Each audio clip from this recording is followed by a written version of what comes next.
ચાલો આજે આપણે હિમાલયની ઊંચાઈઓમાં છુપાયેલી એક અદ્ભુત અને પવિત્ર કથાની સફર કરીએ. આજે આપણે બદ્રીનાથના હૃદયમાં વસેલી પ્રેમ અને સમર્પણની એક ગાથાને સમજીશું. આખી વાતની શરૂઆત એક સવાલથી કરીએ. ક્યારે વિચાર્યું છે કે ભગવાન વિષ્ણુએ પૃથ્વી પરની સૌથી ઠંડી જગ્યાઓમાંથી એક બદ્રીનાથને રહેવા માટે કેમ પસંદ કર્યો હશે? આ રહસ્યનો જવાબ આ કથાના અંતમાં જ છુપાયેલો છે. તો આ કથા આપણને લઈ જાય છે એક એવા સમયમાં જે ઘણો જૂનો અને શક્તિશાળી હતો. એક એવો યુગ જ્યારે દુનિયા આજ જેવી બિલકુલ નહોતી. કલ્પના કરો, એક એવો સમય જ્યારે હજી કોઈ ચારધામ યાત્રા વિશે જાણતું નહોતું. એ વખતે ત્યાં હતી ફક્ત હિમાલયની નીરવ શાંતિ, ચારે બાજુ મૌન. અને એ જ શાંતિની વચ્ચે બે ઋષિઓ વર્ષોથી કઠોર તપસ્યામાં લીન હતા. પણ એ કોઈ સામાન્ય ઋષિ નહોતા. એ હતા નર અને નારાયણ. હા, એ પોતે ભગવાન વિષ્ણુના જ બે સ્વરૂપ હતા. શરીર ભલે બે હતા, પણ એમનો આત્મા એક જ હતો. એમની તપસ્યા એટલી તીવ્ર કે એમના શરીરમાંથી નીકળતી આધ્યાત્મિક ગરમી જાણે આગની જ્વાળાઓ બનીને હિમાલયમાંથી ઉપર ઉઠી રહી હતી. કહેવાય છે કે ગરમીથી તો સ્વર્ગ પણ કંપી ઉઠ્યું હતું. પણ એમને કોઈ વિચલિત ન કરી શક્યું, કારણ કે એમની તપસ્યા સમગ્ર જીવસૃષ્ટિના કલ્યાણ માટે હતી. અને અહીંથી આખી વાર્તા એક સુંદર વળાંક લે છે. હવે પ્રવેશ થાય છે દેવી લક્ષ્મીનો, જે આ ગાથાનું ભાવનાત્મક કેન્દ્ર છે. દૂર વૈકુંઠમાં દેવી લક્ષ્મીએ આ જોયું.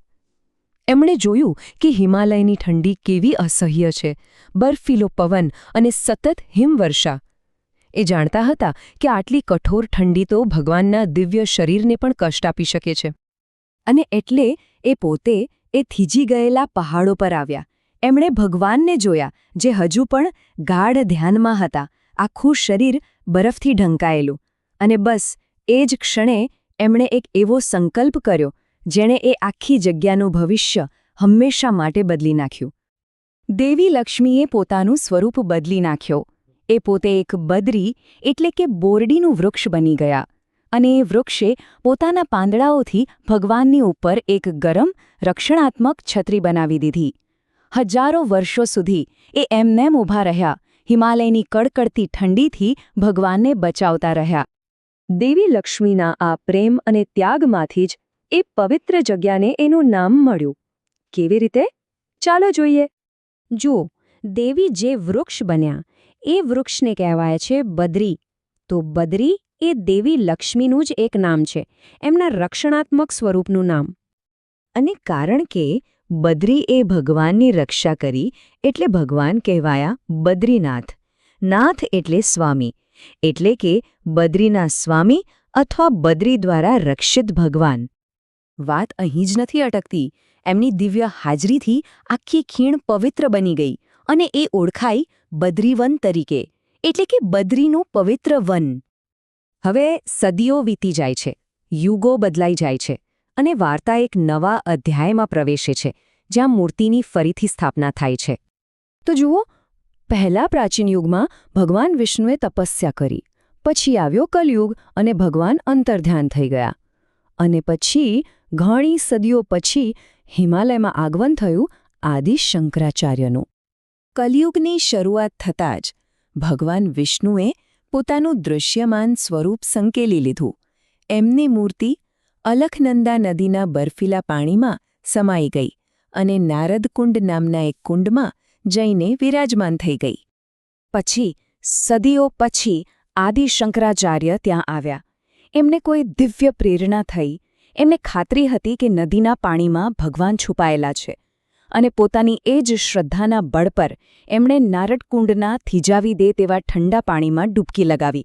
અને ત્યાં એમને મળ્યો એક કાળો શાલિગ્રામ, જે બરફની અંદર પણ અગ્નિની જેમ ચમકી રહ્યો હતો.